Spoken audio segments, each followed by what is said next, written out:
थे ना, वास्तविक संख्याएं, रियल नंबर, इसमें आपको यूक्लिड विभाजन एल्गोरिथम और अंकगणित आधारभूत परिमेय,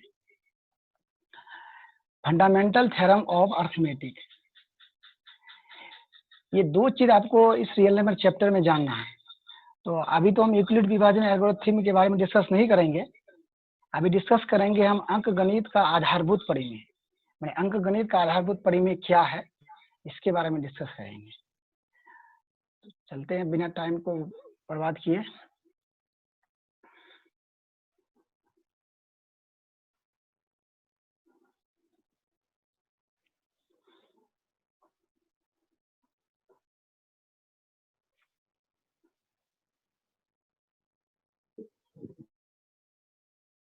देखिए, जिनको थोड़ा कम दिख रहा है स्क्रीन को जूम कर ले अपना।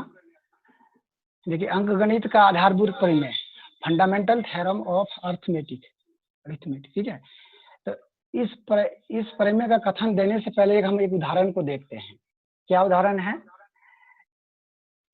कि देखिए 330 330 है, तो इनका हम लोग पहले गुणनखंड करते हैं, अभाज्य गुणनखंड। अभाज्य गुणनखंड हम लोग किसको कहते हैं? जो स्वयं और दो से छोड़कर किसी अन्य संख्या से नहीं करते। देखिए ये 330 जो है, इनको हम लोग जो है ना, इनको गुणनखंड करेंगे। तो अभाज्य गुणनखंड सबसे छोटी अभाज्य संख्या क्या है? 2 है। तो 2 से इनको पर किए, विभाजित किए 330 को, तो 165 आया। फिर 5 से इनको विभाजित किए थे क्या? 33। फिर इसके बाद 3 से किए थे क्या? 11 आया।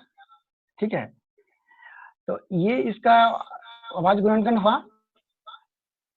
तो इनको हम लिखिए 2 × 5 × 3 × 11। तो ये गुणनखंड होगा, अभाज्य गुणनखंड, जो कि आप लोग जानते हैं। ठीक है, और इसी को हम लोग एक गुणनखंड वृक्ष, फैक्टर ट्री से भी हम लोग समझ सकते हैं। फैक्टर ट्री है, सेम वही है। सबसे पहले यहाँ देखिए ऊपर में जो 33 था, ये ऊपर में 33 था ना, इसको हम लोग यहाँ पे लिख दिए 33 0 में 330 लिख दिए हम लोग। उसके बाद क्योंकि इकाई के स्थान पर इनका 0 है, तो 2 से विभाजित होगा। 2 से इनको विभाजित किए, कितना? 165 आया। फिर 165 को हम लोग के इकाई के स्थान पर 5 है, तो 5 से विभाजित होगा, तो कितना आ गया? 33। फिर इकाई 3 से विभाजित हो रहा है, तो क्या 11 आ गया। तो इसलिए हम इसको देखें, 330 का गुणनखंड क्या है? 2 × 5 × 3 × 11।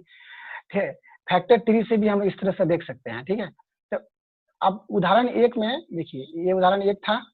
ठीक है, तो ये जो है इनका उदाहरण 1 में हम देखते हैं कि किसी भाज्य संख्या का अभाज्य संख्याओं का धनात्मक पूर्णांक घात के गुणनफल के रूप में अभिव्यक्त कर सकते हैं। देखिए इसका मतलब क्या हुआ, समझिए कि किसी भी भाज्य संख्या का हम गुणनखंड करेंगे, फैक्टर करेंगे, तो उसका जो फैक्टर होगा वो अभाज्य संख्या होगा।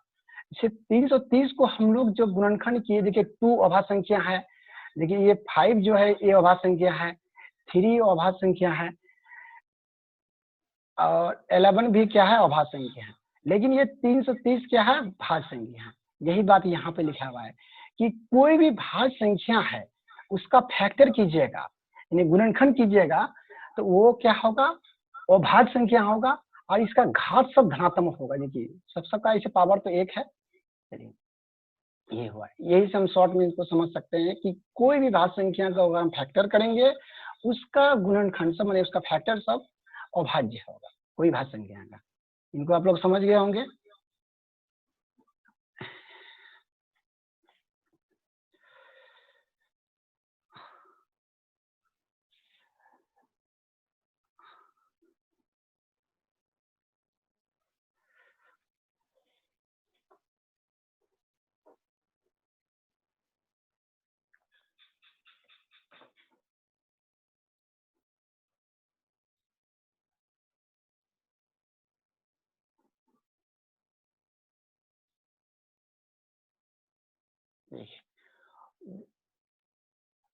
तो अंकगणित आधारभूत परिमेय का देखिए हम इसको किस तरह से परिभाषित कर सकते हैं। अंकगणित आधारभूत परिमेय को, अंकगणित आधारभूत परिमेय के अनुसार प्रत्येक भाज्य संख्या को अभाज्य संख्या के गुणनफल के रूप में व्यक्त किया जा सकता है। तो अभी बोले ना कि भाज्य संख्या को अभाज्य संख्या के गुणनफल के रूप में, मतलब अभी हम लोग क्या किए थे, 300, एक सेकंड,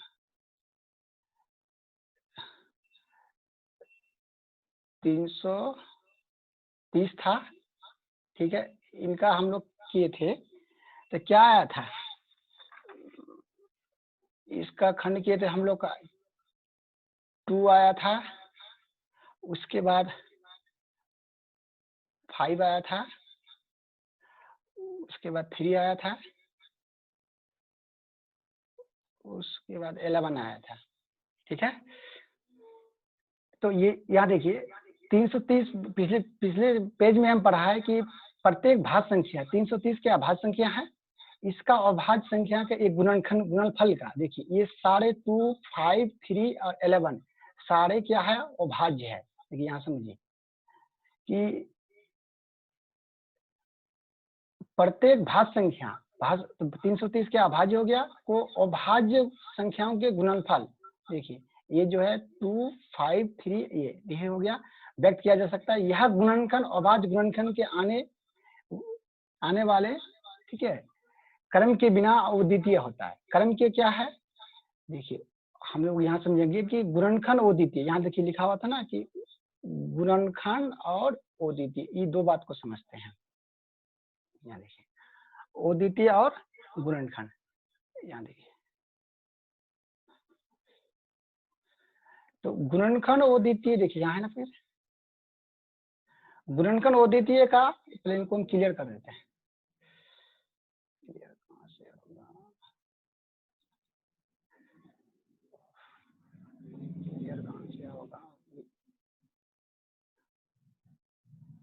अच्छा चलिए, का अर्थ देखिए गुणनखंड अद्वितीय का अर्थ निकालते हैं कि यदि गुणनखंडों को आरोही या अवरोही, देखिए चाहे ये जो हम इसको फैक्टर किए 330 का 2 इंटू 5 इंटू 3 इंटू 11 हुआ, तो ये क्या हुआ, आरोही हुआ, असेंडिंग ऑर्डर में सजाया हुआ है। देखिए पहले 2 उसके बाद 5, ठीक है, जो वैल्यू हुआ 2 उसके बाद 5, सॉरी इसके बाद जो ना 2, हाँ 2 यहाँ पे जो है ना, यहाँ पहले 3 होगा, जब ऐसे फैक्टर है तो इसी को देखिए 2, 3, 5, 11, देखिए ये आपका जो है आरोही क्रम में इसका क्या है, आपका सजा हुआ, ये देखिए आपका अवरोही में है,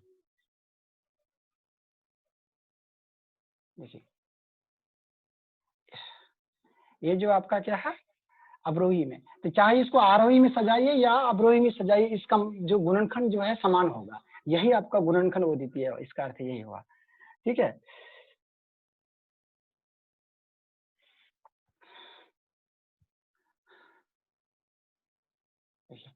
अब हम क्या कहते हैं कि इस अंक गणित की आधारभूत प्रमेय का प्रमाण गणित CF घोष, मैंने किसने दिया था अंक गणित आधारभूत प्रमेय को, CF घोष ने दिया था। अंक गणित आधारभूत प्रमेय जो आज हम लोग पढ़ रहे हैं, ये CF घोष ने दिया है। चलिए ये आप अंक गणित आधारभूत प्रमेय आप समझ गए होंगे। तो फिर से हम डिस्कस कर लेते हैं अंक गणित आधारभूत प्रमेय, इसका गुणनखंड करेंगे, इसका फैक्टर करेंगे, तो इसका जो गुणनखंड होगा उस सभी क्या होगा, अभाज्य संख्या होगा, चाहे इसको आरोही में सजाइए या अवरोही में सजाइए, ठीक है, उसका वैल्यू सेम होगा उनका, और उसका जो घात होगा वो धनात्मक होगा। यही है अंक गणित का आधारभूत प्रमेय। तो एक क्वेश्चन था,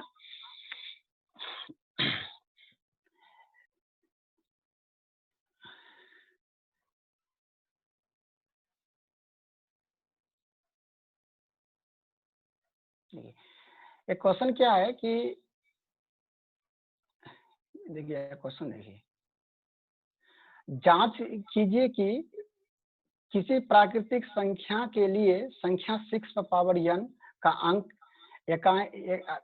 6n का अंक 0 पर समाप्त हो सकता है।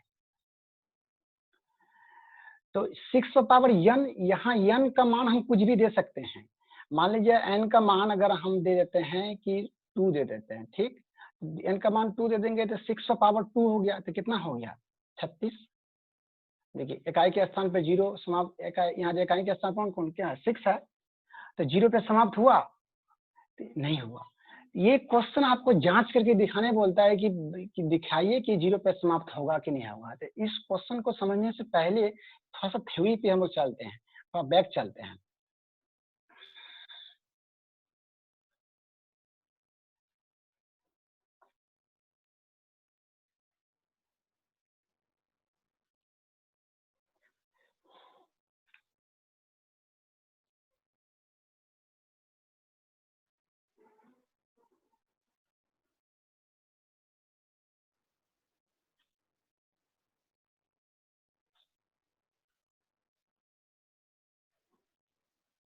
मैसेज कर रहा है, क्या मैसेज कर रहा है, चलिए यहाँ पे क्या है कि ये पर पावर n,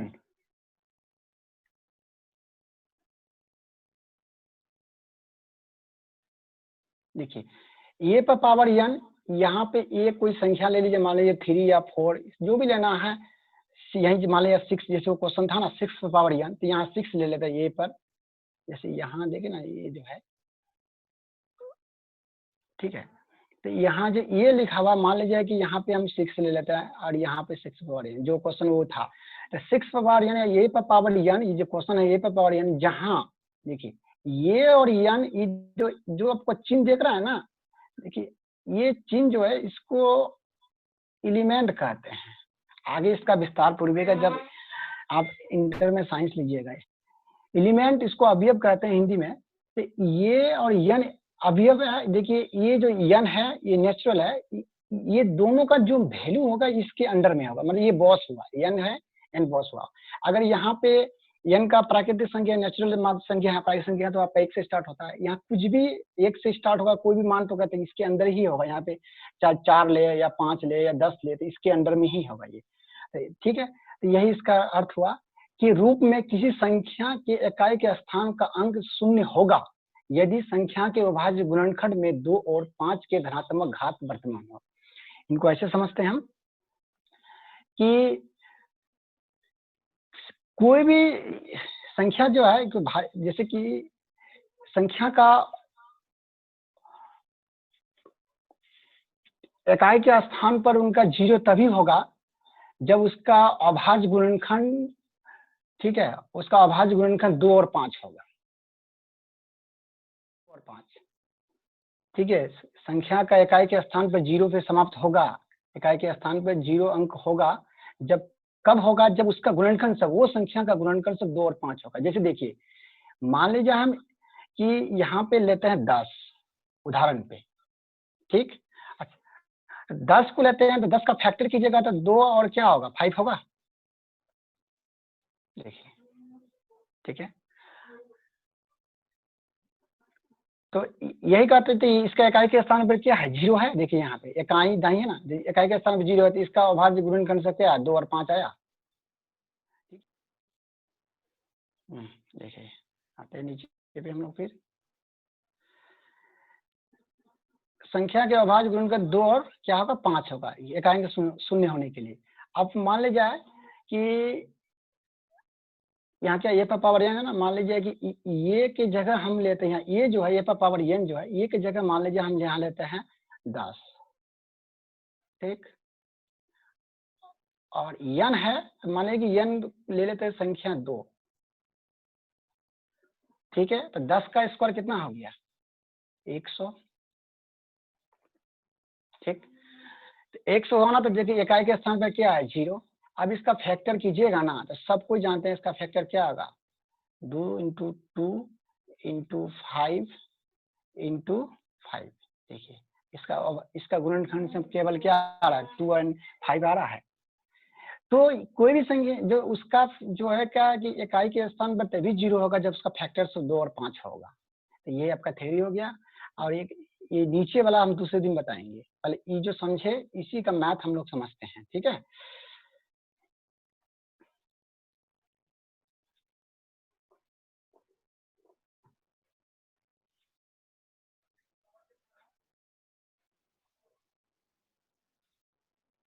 देखिए जांच कीजिए कि क्या किसी प्राकृतिक संख्या के लिए 6 पावर n का अंक 0 पर समाप्त हो सकता है। आ गया क्वेश्चन पे 6 पावर n, वहां पे ये पावर n पढ़े थे तो 6 पावर n, ये की जगह ये 6 हो गया। n का मान आप कुछ भी होगा, 1 होगा, चाहे 2 लीजिए, 3 लीजिए, कुछ भी लीजिए। अगर मान लीजिए 6 के जगह क्या लेना चाहते हैं, 2 लीजिए, मान लीजिए वहां पे 2 लिए, चलिए यहीं पे 2 भी यही लेते हैं, तो 6 का स्क्वायर कितना हो गया 36। देखिए 36 ना, 0 पे समाप्त हुआ नहीं हुआ, हम जानते हैं कि नहीं है, ठीक है। अब कहता है कि सिद्ध कीजिए कि ये आम कैसे है, तो आपको सिद्ध करके दिखाना है कि आम है। हम जानते हैं कि कटहल को आम नहीं कर सकते हैं, लेकिन वो सिद्ध करके आपको बताना है कि दोनों में क्या डिफरेंस है। तो इसी प्रकार हम यहाँ जानते हैं कि नहीं होगा, लेकिन हम इसको प्रमाणित करेंगे कि नहीं होगा, कैसे करके दिखाते हैं।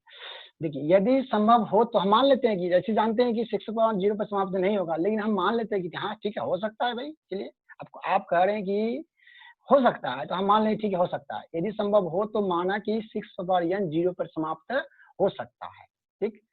देखो तो 0 पे समाप्त होगा, तो 0 पे समाप्त होगा तो अभी क्या बोले कि उसका अभाज्य गुणनखंड क्या होगा, 2 और 5 होगा, 2 और 5 यही होगा अभाज्य गुणनखंड, केवल 2 और 5 आना चाहिए। तो 2 और 5 होगा, तो हम जानते हैं कि 6 को खंड करेंगे ना तो 2 तो आ ही जाएगा, क्योंकि ऐसे भी 6 जो है या इसका कुछ भी पावर लेंगे, जैसे 2 है या 6 वाली जगह तो 2 से विभाजित हो ही रहा है, तो हम 2 को साइड कर देते हैं, जो हो रहा है उसको साइड कर देंगे, जो नहीं होगा उसको पकड़ेंगे।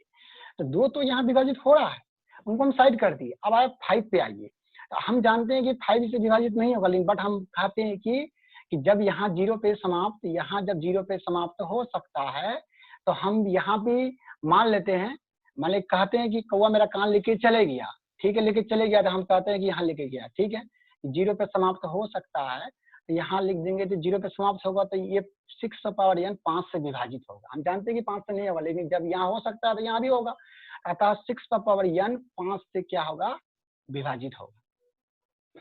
तो जब विभाजित होगा भी तो गुणनखंड भी तो होगा, जब विभाजित होगा जैसे तो उसका गुणनखंड भी होगा, यही लिखेंगे, अर्थात 5 6 पावर n का एक अभाज्य गुणनखंड। देखिए ये 5 जो है 6 पावर n का अभाज्य गुणनखंड भी होगा, ठीक है। तो अब क्या समझे हम कि यहाँ तक तो हम लोग चले, मैंने हो सकता है या होगा, यहाँ तक चले। अब हम असलियत में चलते हैं कि रियलिटी में 6 क्या है, 6 पावर n का रियलिटी में क्या हो सकता है, गुणनखंड क्या होगा। 6 को अगर हम गुणनखंड करें तो इसका देखिए 2 और 3 आएगा, क्योंकि 2 तिया 6, देखिए केवल अभाज्य गुणनखंड 2 और 3 ही होगा, क्योंकि 2 तिया 6, ठीक है, तो 2 and 3 है। तो अब हम क्या देख रहे हैं कि यहाँ बोले थे 5 से विभाजित होगा, लेकिन देखिए यहाँ पे असलियत में आगे कि यहाँ तो 5 से विभाजित भाई नहीं हो रहा है, और यहाँ बोले हो रहा है, तो यहाँ पे क्या मेरा विरोधाभास हो गया। यहाँ पे देखिए यहाँ का लाइन देखिए दूसरे कलर से, देखिए यहाँ का बात और यहाँ पर आपका मैच नहीं हुआ। अगर यहाँ पर और यहाँ पर अगर मैच हो जाता ना, देखिए यहाँ ब्लैक कलर से जो हम दिए हैं, देखिए फिर से देखिए यहाँ पे और यहाँ पर, ये देखिए यहाँ अगर मैच हो जाता ना, तो समझिए कि जब 0 पे समाप्त होता तो मैच नहीं हुआ, तब फिर आप लिखेंगे वही जो अंकगणित आधारभूत परिमेय पढ़े हम, क्योंकि अंकगणित आधारभूत परिमेय से हम जानते हैं कि प्रत्येक संख्या अभाज्य गुणनखंड क्या होता है, वो द्वितीय होता है। अतः हमारी मानना क्या होगा, गलत हो गई। गलत कैसे नहीं होगा, यहाँ पे बोलते हैं विभाजित होगा, यहाँ बोलता है कि नहीं होगा, केवल इसका 6 पावर n का अभाज्य गुणनखंड 2 और 3 ही है, 5 तो आया नहीं। और 0 पे समाप्त होने के लिए 2 और 5 चाहिए, उसका फैक्टर जो, ठीक है, 2 तो ठीक है लेकिन 5 नहीं है, दोनों होना चाहिए था, लेकिन 2 है 5 नहीं है, और इसके बाद 5 के अलावा 3 आ गया तो नहीं होगा, तो ये विरोधाभास हो गया। अतः हमारी मानना गलत हुई, और 6 पावर n पर 0 जब विरोधाभास हो गया तो कहाँ से होगा, तब 0 पर समाप्त और नहीं होगा। तो आप प्रमाणित कर दिए यहाँ पे, देखिए, ठीक है।